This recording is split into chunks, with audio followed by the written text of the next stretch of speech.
PMC ప్రేక్షకులకు నమస్కారం. గత వీడియోలో క్రియాయోగము అన్నటువంటి యోగ సాధన యొక్క పుట్టుపూర్వతాల గురించి మనం తెలుసుకున్నాం. ఇప్పుడు ఈ క్రియాయోగంలో ఉన్నటువంటి రహస్య క్రియ ఏంటి, కోర్ సబ్జెక్ట్ ఏంటి, ఇందులో జరిగేది. ఎందుకంటే మన ఎన్నో యోగ పద్ధతులు ఉన్నాయి, అన్ని సాధనలు ఉన్నాయి, ప్రాచీన కాలం నుంచి వస్తున్నాయి. ఇందులో ఉన్నటువంటి ప్రత్యేక విధానం ఏంటి, రహస్య క్రియలు ఏంటి. కాబట్టి క్రియాయోగము, రహస్య క్రియలు అన్నటువంటి విషయంపైన కొన్ని విషయాలు తెలుసుకున్నాం. కాబట్టి ఈ క్రియాయోగం చేసేవాడిని క్రియావంతుడు అని పిలుస్తారు.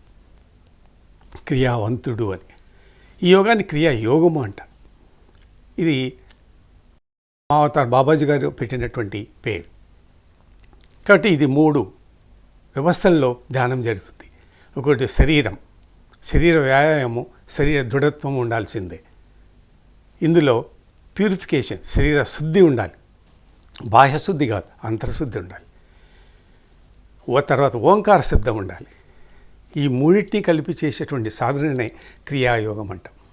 ఇందులోనే క్రియలు, దశలు, స్టెప్స్, మర్మాలు, టర్నింగ్లు, రహస్యాలన్నీ ఉంటాయి. అవన్నీ ఒకటొకటి ఏ దశలో ఆ దశలో అవన్నీ సాల్వ్ చేసుకుంటూ అధిగమిస్తూ ముందుకెళ్తూ చివరికి చేరేటువంటి స్థాయి మోక్షం. ఇందులో బాహ్యక్రియలు ఏవి ఉండవు. అదే క్రియాయోగానికి కర్మయోగానికి ఉన్నటువంటి పెద్ద డిఫరెన్స్. కర్మయోగంలో కర్మలు ఉంటాయి, కర్మలు చేసిన వాళ్ళకి కర్మబంధం ఉంటుంది, పునర్జన్మ ఉంటుంది. క్రియాయోగంలో ఒకటే ఫలితం ఏంటంటే మోక్షం. దానితో మిగతావన్నీ మార్గమధ్యంలో వేరు వేరు పద్ధతులతో వచ్చేటువంటి ఫలితాలు, సిద్ధులు వస్తుంటాయి. చివరికి అల్టిమేట్గా మోక్షం. వేరే పద్ధతులు చేస్తున్న కొన్ని పద్ధతులు, దానికి సంబంధించిన ఫలితాలు కొన్ని వస్తూ ఉంటాయి. మోక్షం అనేది ఉన్నత స్థాయి, అత్యంత ఉన్నతమైన స్థాయి చేరాలని మహావతార్ బాబాజీ గారి ప్రయోగం. ఇటువంటి ప్రయోగాలు చాలామంది చేస్తున్నారు. అప్పుడు చేశారు, ఇప్పుడు కూడా చేశారు. ఈ కాలంలో ఉదాహరణకి చూడండి, రమణ మహర్షి బోధన, మాస్టర్ సివివి గారి యోగ విద్య, ఇవన్నీ మోక్ష మార్గాలే. కానీ ప్రయోగాలు చేశారు, చేస్తున్నారు, ఫలితాలు పొందారు. కానీ ఎవరో ఒకరో ఇద్దరు మాత్రమే ముందుకెళ్తూ ఉన్నారు. కాబట్టి క్రియాయోగంలో, కర్మయోగంలో రెండిట్లో ఏదో విధంగా కర్మ ఉంటుంది. క్రియాయోగంలో కర్మ ఉంటుంది, కర్మయోగంలో క్రియాయోగం ఉంటుంది. పోతే ఇప్పుడు క్రియాయోగానికి వచ్చినట్లయితే ఇందులో ఉండే మర్మాలేంటి, రహస్య విద్య ఏంటి, గోప్యంగా ఉండేటువంటి విద్య ఏది. ఇప్పుడు యోగం ఏదో, ధ్యానం ఏదో లక్షల మంది భారతదేశంలో ఈరోజు చేస్తున్నారు. మన బాహ్య ప్రపంచంలో అందరం చూస్తున్నాం. ఆ క్రియలు ఎలా ఉన్నాయి, సాధనలు ఎలా ఉన్నాయి, ఇవన్నీ బాహ్యంగా కనిపిస్తున్నాయి. ఉదాహరణ చూడండి, హఠయోగం ఉంది. సాధనలు యోగాసనాలు వేస్తుంటారు, మనకు తెలిసి కళ్ళకు కనిపిస్తున్నాయి. అది క్రియాయోగం కాదు, క్రియాయోగ ధ్యానము కాదు.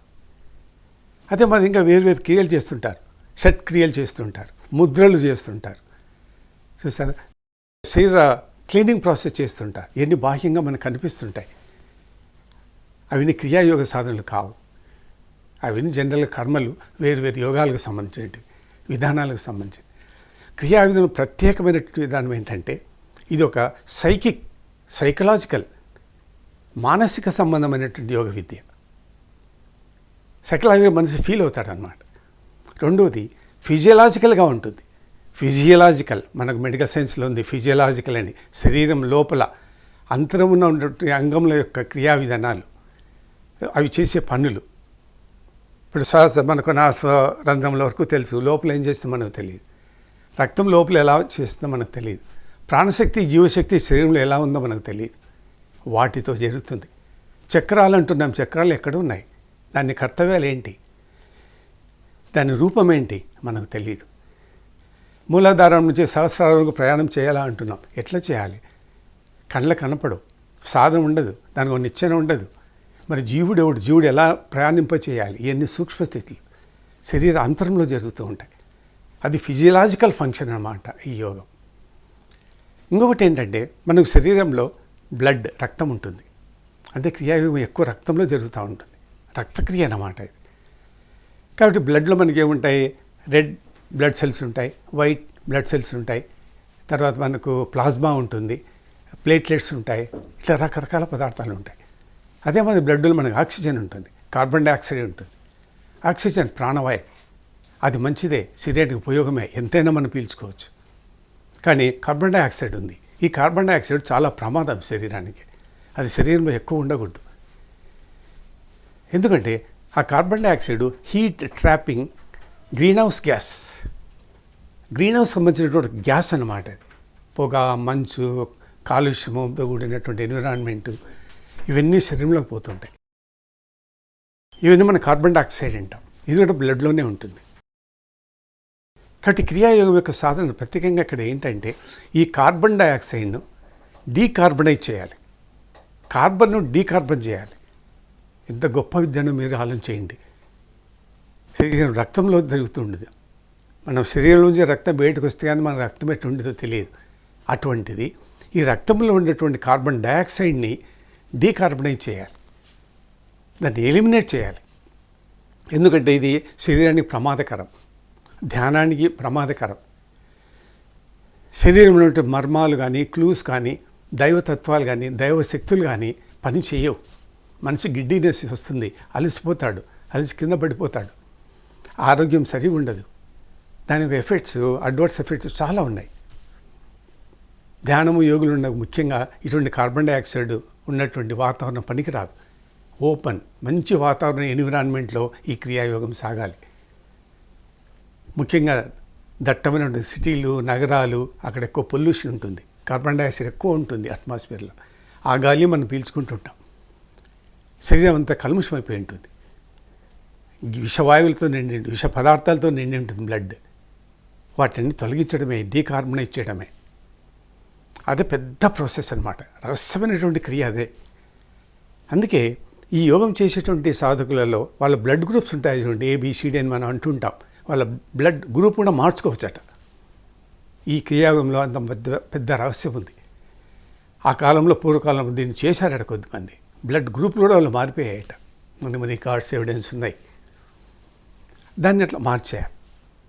కాబట్టి ఈ డీకార్బనైజ్ చేసిన సమయంలో మనము ఎక్కువ ఆక్సిజన్ బాడీలోకి పీల్చుకోవాలి. ఎక్కువ ఆక్సిజన్ బాడీలోకి పోయినట్లయితే ఈ ఆక్సిజన్లో ఉన్నటువంటి ఆటమ్స్ నూతన జీవశక్తిని, ప్రాణశక్తిని తయారు చేస్తుంది. ఆ నూతన ప్రాణశక్తి, జీవశక్తి మనకు కావాల్సింది. ఈ ప్రాణశక్తి, జీవశక్తి కార్బన్ డైఆక్సైడ్లో ఉండదు, ఆక్సిజన్లోనే ఉంటుంది. కాబట్టి మనం ఎక్కువ ఆక్సిజన్ తీసుకోవాలి. ప్యూర్ ఆక్సిజన్, మంచి వాతావరణం ఉండేటువంటి ప్లేస్లో మంచి గాలి ఉంటుంది, అటువంటిది పీల్చుకోవాలి.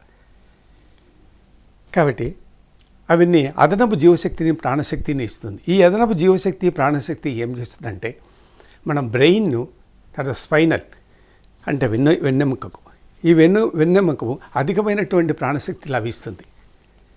ప్రాణశక్తి మన శరీరంలో ఎక్కువ ఉండాలి. కాబట్టి బ్రెయిన్కు పోవాలా, వెన్నెముకకు పోవాలి, వెన్నెముక లోపల ఉండేటువంటి అవయవాలకు పోవాలి, సుషుమ్నా నాడి లెవెల్కి పోవాలి. అంత క్రిటికల్గా ఉంటుందన్నమాట. అంటే ప్రాణవాయువు, కార్బన్ డైఆక్సైడ్ అంటే బొగ్గు పులుసు వాయువు, ఈ రెండు న్యూట్రలైజ్ అయిపోవాలి. కార్బన్ డైఆక్సైడ్, ఆక్సిజన్లో కార్బన్ డైఆక్సైడ్ రెండు నిరోధించాలి, ఓ చోట న్యూట్రలైజ్ చేయాలి. న్యూట్రలైజ్ అంటే తటస్థీకరించాలి రెండింటిని. ఈ రెండు వాయువులు పని చేయకూడదు. ఇప్పుడు మన ప్రాణాయామంలో ఏం చేస్తుంటాము, ముందు గాలి పీల్చుకుంటాం, పూరకం చేస్తాం, తర్వాత కుమ్మకం చేస్తాం, నిమిషం 2 నిమిషాలు, మళ్ళీ గాలిని వదిలేస్తాం. అది ప్రాణాయామంలో జరిగేటువంటి క్రియ. ఈ ప్రాణాయామం కంటే ఉన్నతమైనది ఏంటంటే మనం కుంభకం చేయం. కుంభకం చేస్తే ఏమవుతుంది, కుంభకం యొక్క ప్రధాన విధానం ఏంటి, పీల్చుకొని కొద్దిసేపు మళ్ళీ వేరే గాలిని, కొత్త గాలిని పీల్చుకోకూడదు. పీల్చిన గాలిని అట్లే కొద్దిసేపు శరీరంలో కుంభకం చేసి బంధించి కూర్చుంటాం. మళ్ళీ 1 మినిట్ 2 మినిట్ తర్వాత వాళ్ళ యొక్క సాధన శక్తిని బట్టి వదిలేస్తాం. అంటే మనం ఆక్సిజన్ ఆ సమయంలో పీల్చుకోవడం లేదు. ఎంత సమయం నువ్వు ఆక్సిజన్, ప్రాణవాయువును పీల్చుకోవడం లేదో అంత సమయము, అంత మందము నీ శరీరంలో ప్రాణశక్తి, జీవశక్తి తగ్గిపోయినట్లు. ప్రాణాయామే, క్రియాయం కూడా ప్రాణాయామే.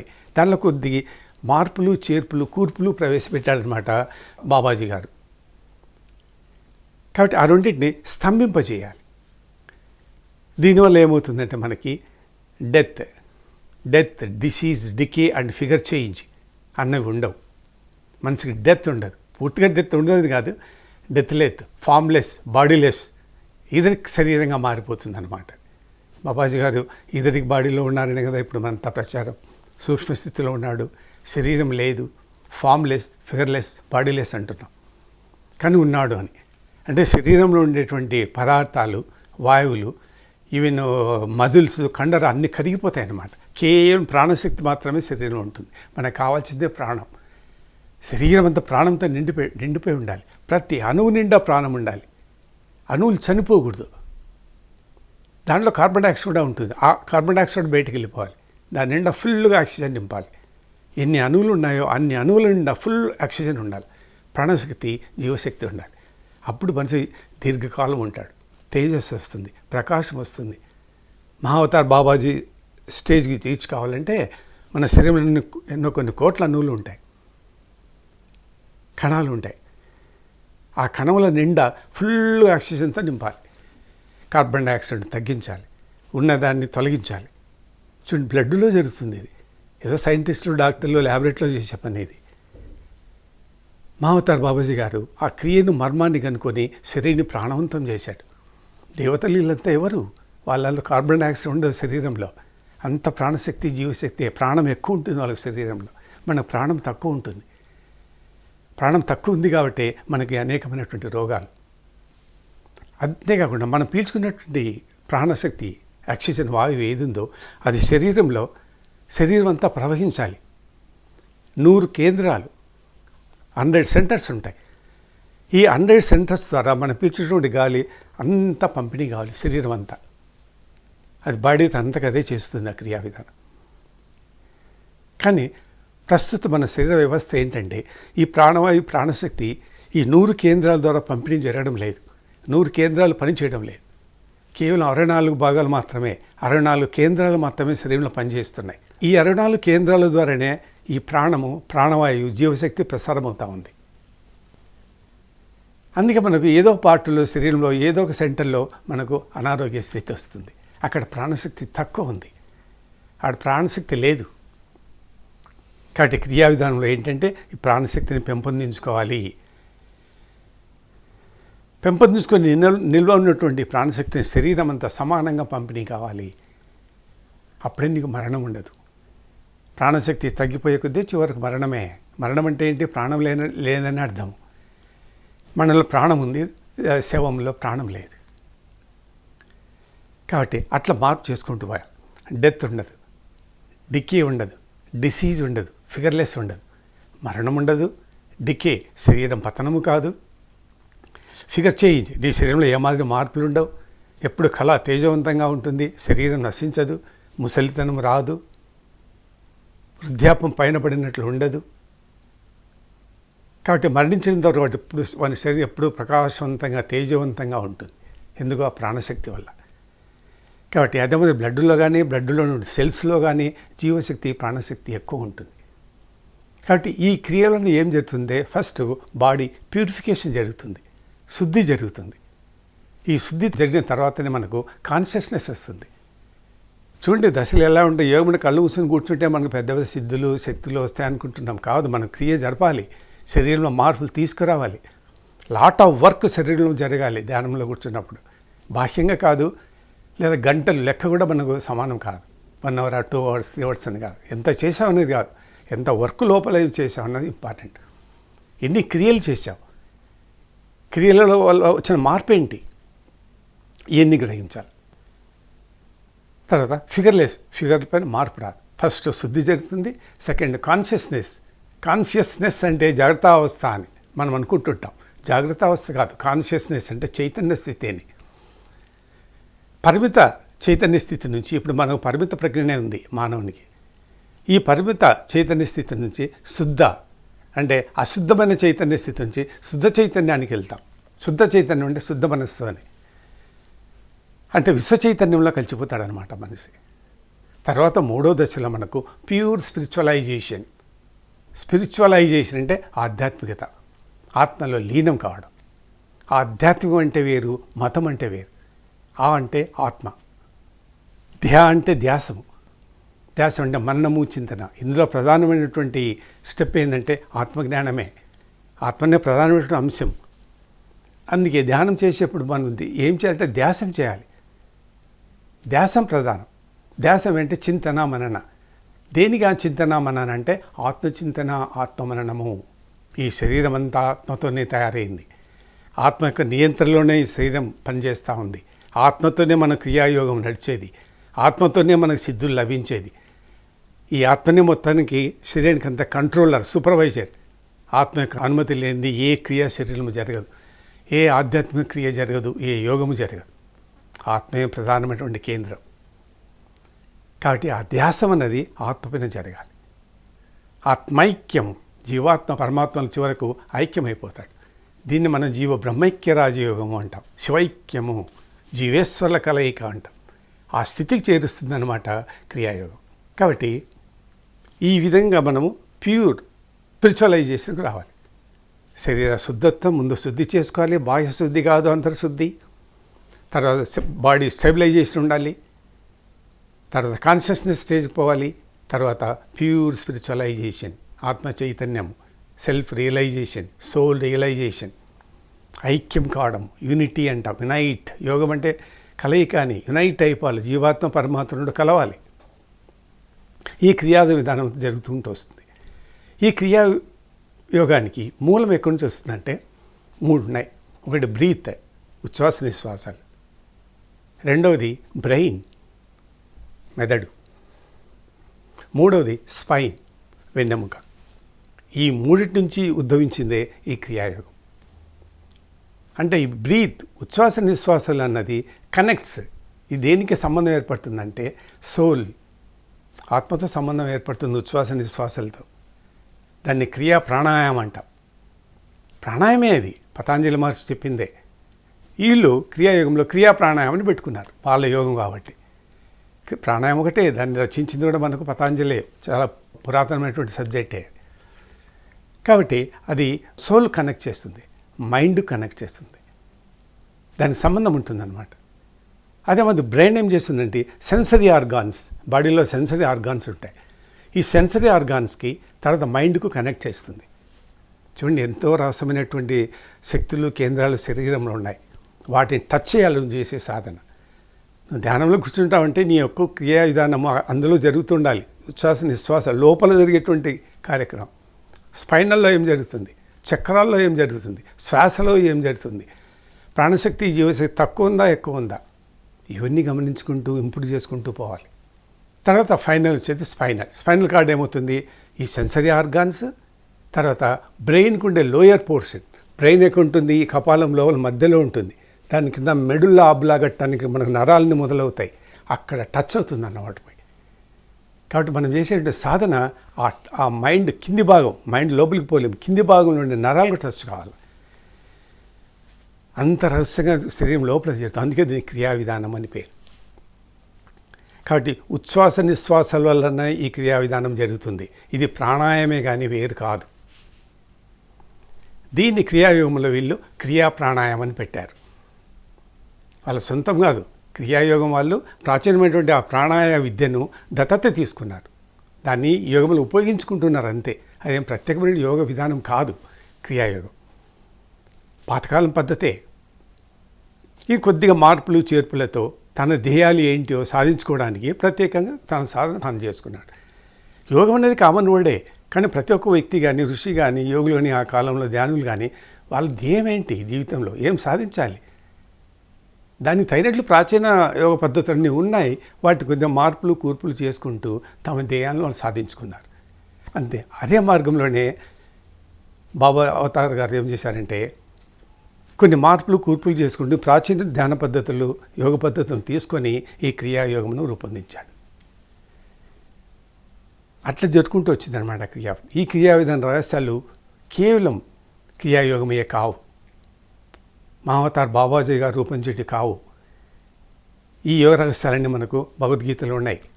మీరు కూడా భగవద్గీత చదవండి, 4వ అధ్యాయం చదవండి, 29వ శ్లోకం చూడండి. ఇది జ్ఞానయోగం అనేటువంటి అధ్యాయం. దాంట్లో ఈ క్రియాయోగ రహస్యాలు ఉన్నాయి. క్రియాయోగం ఎలా జరుగుతుంది, ఇది క్రియాయోగం సంబంధించింది. మహావతార్ గారు బాబాజీ గారు పెట్టారు, ఇది ఆయన రూపొందించింది అనుకుంటున్నాం. ఇది చాలా ప్రాచీనమైనటువంటి యోగ విద్య, అంతరించిపోయింది అంతే. దీని రహస్యాలు మనకు కృష్ణుడు మళ్ళీ గుర్తు చేశాడు అమ్మారు. ఇది గీతలో ఉంది. ఇప్పుడు నేను చెప్పినటువంటి పాయింట్లన్నీ గీతలో ఉన్నాయి, ఆ శ్లోకంలో ఉన్నాయి. అదే మాది ఇంకొక శ్లోకం కూడా ఉంది మనకు 5వ అధ్యాయంలో 28, 29 శ్లోకాలలో. అక్కడేముందంటే ఈ క్రియా విధానం ఇంకా లోపల పోయి ఏమి జరుగుతుందో అనేది కూడా చెప్పి ఉన్నాడు. కర్మ సన్యాస యోగము అనేటువంటి అధ్యాయంలో కూడా కొన్ని 2 శ్లోకాలలో ఈ రహస్యం చెప్పాడు. ఇవన్నీ క్రియాయోగంలోని అంతర్భాగాలే, క్రియాయోగంలో జరిగేటువంటి క్రియలే. ఇవన్నీ గ్రంథాలలో శాస్త్రాలలో ఉన్నాయి, కానీ మరుగున పడి ఉన్నాయి. మనం వాటిని బయటికి తీయడం లేదు, సాధన చేయడం లేదు. మనం ధ్యానం అంటూనే, యోగం అంటూనే ఆసనాలు వేయడము, లేదా కళ్ళు మూసుకొని కూర్చోవడము, లేకపోతే ప్రాణాయామం చేయడము, ఇంకా ఏదో రకరకాల క్రియలు చేయడము, ఇవి చేస్తున్నాం. ఇవన్నీ బాహ్య క్రియలు, భౌతిక క్రియలు, దైవ సాధనలు కావు. ఒక ఫ్యాషన్ అయిపోయిందనమాట ఈ మధ్యకాలంలో ఏదో ఒకటి చేయాలని, కానీ ఫలితాలు సాధించిన వాళ్ళు ఎవరు లేరు. ఒక షో మాదిరి ఇవన్నీ జరుగుతూ ఉన్నాయి. ఏ పద్ధతిగానే ఏదైనా సరే అది శరీరం లోపల జరగాలి. ఫలితాలు లోపలనే ఉంటాయి. దాని ఫలితాలు లభించేది జీవునికే, నీకు కాదు. ధ్యానం చేస్తే నువ్వు ధ్యానం చేస్తావు అనుకుంటున్నావు, నువ్వు ధ్యానం చేయడం లేదు. ధ్యానం చేసేది జీవుడు, దాని ఫలితాలు జీవునికే, మనకు కాదు. అది కూడా మనం పొరపాటుగా అనుకుంటున్నాం. నేను చేశాను, నేను చేస్తున్నాను, నేను ఇది సాధించాను. నువ్వు సాధించేది ఏమీ లేదు. భౌతిక అంగాలతో చేసేటువంటి క్రియా విధానాలు కావు, సూక్ష్మ స్థితులతో చేసేటువంటి క్రియా విధానాలు ఇవి. మనస్సు, బుద్ధి, చిత్తము, అహంకారము, ప్రాణము, కుండలిని, ప్రాణశక్తి, జీవశక్తి, ప్రాణవాయువు, చూసారా, చక్రాలు, ఇట్లన్నీ మూల స్థితిలో, సూక్ష్మ స్థితిలో జరుగుతుంది ధ్యానం అన్న సాధన. వాటిల్లో కేంద్రీకరించి నువ్వు చేయడమే క్రియాయోగం. ఇవన్నీ పాతకాల యోగ పద్ధతులే, ఇందులో కూడా ధ్యానం ఉంది. కానీ ధ్యానం చేసే పద్ధతులు మనము తప్పుదారిపోతున్నాం. కాబట్టి ఇది ఆ ప్రాణాయామానికి సంబంధించిందే. ఇందులో 3 క్రియలు ఉంటాయి. ఇంతవరకు మీకు చెప్పాను. పూరకం గాలి పీల్చడము, కుంభకము, మళ్ళీ రేచకం వదిలేయటం. ఇందులో 2 వాయువులు ఉంటాయి. ఒకటి ఆక్సిజన్ ప్రాణవాయువు, రెండోది కార్బన్ డైఆక్సైడ్. ఈ కార్బన్ డైఆక్సైడ్ మనము బొగ్గు పులుసు వాయువు అంటాం. ఈ రెండింటికే ప్రధానమైనది. 2 శ్వాసలలో జరుగుతూ ఉంటుంది. వీటిని బంధించాలి మనం. అదే ప్రాణాయామంలో మనం ఏం చేస్తామంటే కుంభకం చేస్తాం. అంటే రోజే పీల్చి బంద్ చేసి మళ్ళీ కొద్దిసేపు తర్వాత వదిలేసి కొత్తది పీల్చుకుంటాం. క్రియాయోగంలో అట్లా జరగదు. క్రియాయోగం ఉద్దేశం ఏంటంటే ఉన్నటువంటి కార్బన్ డైఆక్సైడ్ బయటకు వెళ్ళిపోవాలి. బయట నుంచి వచ్చేటువంటి ప్యూర్ శుద్ధమైనటువంటి ప్రాణశక్తి, జీవశక్తి శరీరంలోకి పోవాలి. అదే ప్రాణాయామానికి క్రియాయోగానికి మధ్య ఉన్నటువంటి డిఫరెన్స్ కనుక్కోవాలి. ప్రాణాయామం చేసిన వాడు క్రియాయోగం చేయడం లేదు, క్రియాయోగం చేసేవాడు ప్రాణాయామం చేయడం లేదు. దీనివల్ల గ్యాప్ ఏర్పడింది. నాలెడ్జ్లో పరిపక్వత లేదు. మిడిమిడి జ్ఞానంతో మనం చేస్తున్నాం.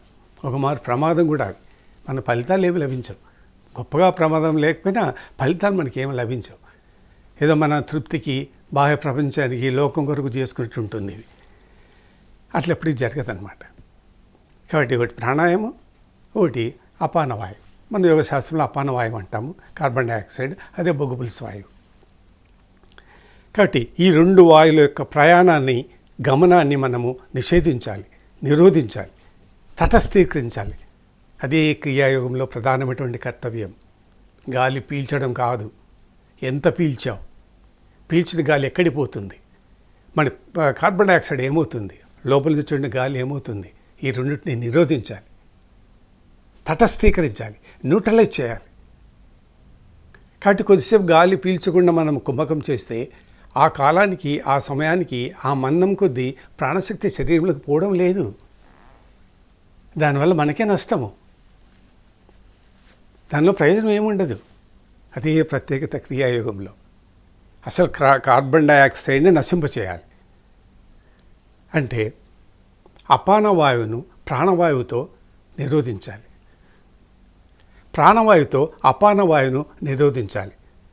ఈ ప్రకారము ప్రాణవాయువును అపానవాయువుతో, అపానవాయువును ప్రాణవాయువుతో నిరోధించాలి.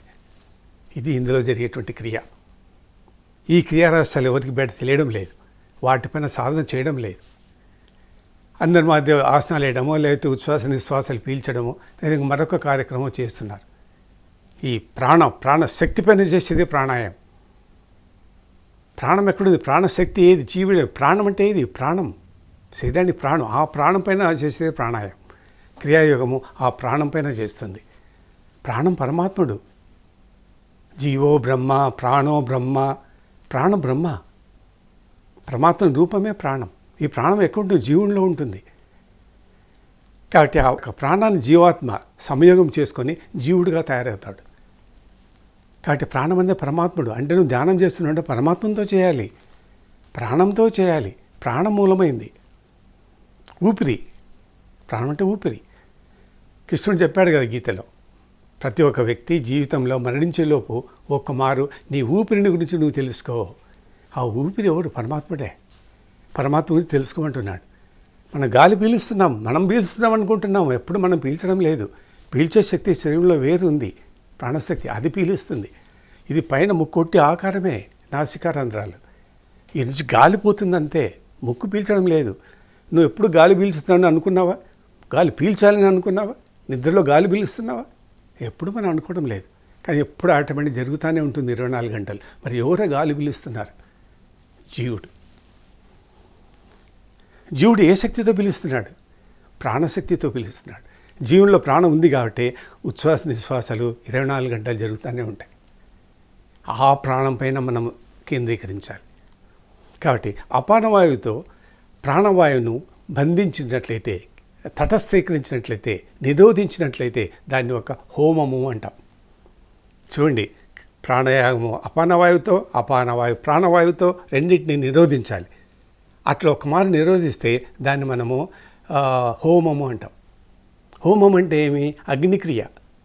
అగ్ని అంటే ఏమి? హోమం. యజ్ఞంలో మనం హోమం చేస్తాం. అగ్నిక్రియ. అగ్నిక్రియనే క్రియాయోగం.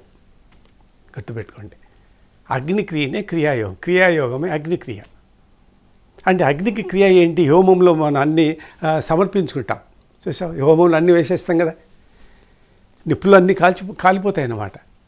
అట్లాగే ఆ అగ్నిని ఉపయోగించుకొని ఏ కార్బన్ డైఆక్సైడ్ అయితే మన శరీరంలో ఉండకూడదో ఆ కార్బన్ను నశింపచేయాలి, కాల్చివేయాలి, దహనం చేయాలి. చూడండి ఎంత కఠినమైన విద్య చేశారు మా అవతార్ బాబాజీ గారు. ఎంత ప్యూర్ సైంటిఫికే. కార్బన్ డైఆక్సైడ్ సైన్స్లో కూడా ఉంది, ఆక్సిజన్ సైన్స్లో కూడా ఉంది. కానీ యోగపరంగా, దైవపరంగా, దైవిక విద్యా విధానం ద్వారా శరీరం అంతరమున ఏముందో యోగులు కనిపెట్టారు ఆ రోజుల్లోనే. అదే సాంఖ్యయోగం. సాంఖ్యయోగాన్ని మీరు బాగా చదివినట్లయితే ఈ క్రియలన్నీ అందులో ఉన్నాయి. క్రియ ఎట్లా చేయాలి అని. క్రియ అంటే ఏమిటి? క్రియ అంటే పనినే. అయితే అంతరంలో జరిగే పని, బాహ్యంలో జరిగే పని కర్మ. అదొక్కటే డిఫరెన్స్ అంతే. మీరు దాన్ని క్లియర్గా డెర్మార్క్ చేసేయాలి. కర్మ బాహ్యము, క్రియ అంతరము. ఇది బాహ్యంలో జరుగుతుంది, భౌతిక వస్తు పదార్థాలు జరుగుతుంది. క్రియ సూక్ష్మ స్థితులతో శరీరంలో జరుగుతుంది. మనసు, బుద్ధి, చిత్తము, అహంకారము, జ్ఞానేంద్రియాలు, కర్మేంద్రియాలు, అంతరింద్రియాలు, 10 రకాల ప్రాణాలు, ఇన్ని పద్ధతులు, ఇన్ని రకాల 96 తత్వాలు ఉంటాయి మా శరీరంలో. వాటితో జరుగుతుంటుంది ఈ క్రియా విధానం. ఈ ప్రకారం మరికొన్ని విషయాలతో మళ్ళీ కలుద్దాం. అంతవరకు నమస్తే.